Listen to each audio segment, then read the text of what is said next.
नमस्कार दोस्तों, मैं आपका दोस्त महेश टांगरा आज फिर एक नई कहानी के साथ आपके सामने हाजिर हूं। दोस्तों, एक राज्य में शासन करने वाला राजा दुनिया का सबसे शक्तिशाली शासक बनना चाहता था।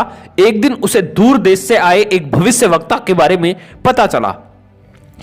वह उनसे मिलने पहुंचा और उन्हें अपनी इच्छा बताते हुए निवेदन किया, महात्मा, मुझे कोई ऐसा उपाय बताए जिससे मैं पूरी दुनिया का सबसे शक्तिशाली राजा बन सकूं। भविष्यवक्ता ने सामने जाते हुए एक रास्ते की ओर इशारा किया और बोले, राजन, सामने जो रास्ता देख रहे हो इस पर चलते जाओ। 10 किलोमीटर की दूरी तय करने पर तुम्हें एक पेड़ दिखाई देगा। उस पेड़ पर चमत्कारी फल लगते हैं। तुम उस पेड़ से एक फल तोड़कर खा लेना, तुम्हारी शक्ति 100 गुना बढ़ जाएगी। राजा बिना समय व्यर्थ किए उस पेड़ की तलाश में निकलने के लिए तैयार हो गया, लेकिन उसके जाने के पहले भविष्यवक्ता ने उसे चेताया, राजन, एक बात ध्यान में रखना, जब तुम इस रास्ते पर आगे बढ़ोगे तो तुम्हारा सामना 1 फीट ऊंचे एक राक्षस से होगा। तुम उसे मार देना, तभी आगे बढ़ना, अन्यथा वह तुम्हारे आगे बढ़ना और पेड़ से फल तोड़ना मुश्किल कर देगा। राजा ने हामी भरी और भविष्यवक्ता से आज्ञा लेकर उनके बताए रास्ते पर चलने लगा। 1 किलोमीटर की दूरी तय करने के बाद अचानक एक राक्षस उसके सामने आया और उसका रास्ता रोक लिया। उसकी ऊंचाई 1 फीट थी। वह राजा को ललकारते हुए बोला, तुझमें हिम्मत है तो मुझे मारकर आगे बढ़। राजा ने देखा कि राक्षस कद काठी में बहुत छोटा है। उसने सोचा कि इतने छोटे से राक्षस को मारने में अपना समय और ऊर्जा क्यों व्यर्थ करूं।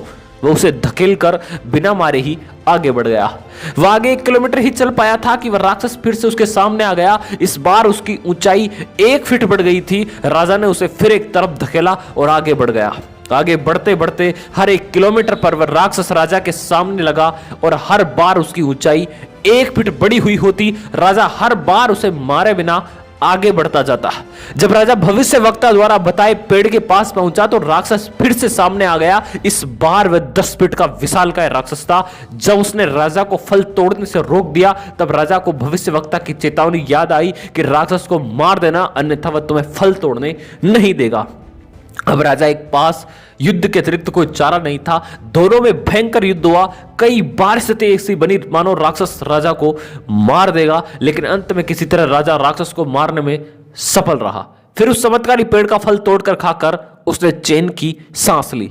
दोस्तों, इस कहानी से शिक्षा मिलती है कि लक्ष्य प्राप्ति की दिशा में जब हम प्रयासरत रहते हैं तो हमें कई बार छोटी छोटी समस्याओं और चुनौतियों से दो चार होना पड़ता है। हम अक्सर उन्हें छोटा या तुच्छ जानकर नजरअंदाज कर देते हैं और उनका निराकरण नहीं करते। फिर धीरे धीरे वही समस्याएं और चुनौतियां बड़ी होती चली जाती है। एक समय ऐसा आता है जब उन्हें नजरअंदाज करना संभव नहीं हो पाता और वे हमारे लक्ष्य प्राप्ति के मार्ग का रोड़ा बन जाती है। कई बार उस रास्ते को, उस रोड़े को पार कर पाना हमारे बस के बाहर हो जाता है और कई बार उन्हें सुलझाने में हमारा बहुत समय और ऊर्जा बर्बाद हो जाती है।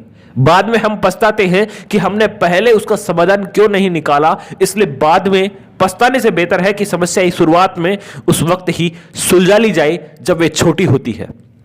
उम्मीद करता हूं आपको ये कहानी पसंद आई होगी। अगर पसंद आई है तो इसे लाइक करें, कमेंट करें और चैनल पर पहली बार आए हैं तो सब्सक्राइब करना बिल्कुल मत भूलिए। धन्यवाद।